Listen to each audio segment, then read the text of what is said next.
இரு பேபி இரு கீழே உட்காரு பேபி கீழே உட்காரு.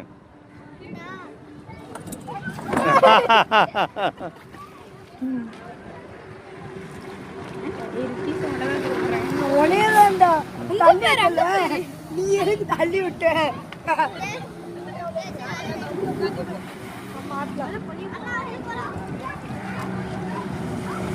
நெக்ஸ்ட் ஆஸ்லின் போகட்டும். ஆஸ்லின் போட்டோம். ஆஸ்லின் போகட்டும்னாக்கா பேபி ஆய் சொல்லு பேபி ரோலிங் பண்ணு உட்கார அப்படியே ரோலிங் பண்ணு ஜாலியா. நட மெதுவா. நம்ம கிட்ட கொடுத்துருவாங்க கண்ட்ரோல்.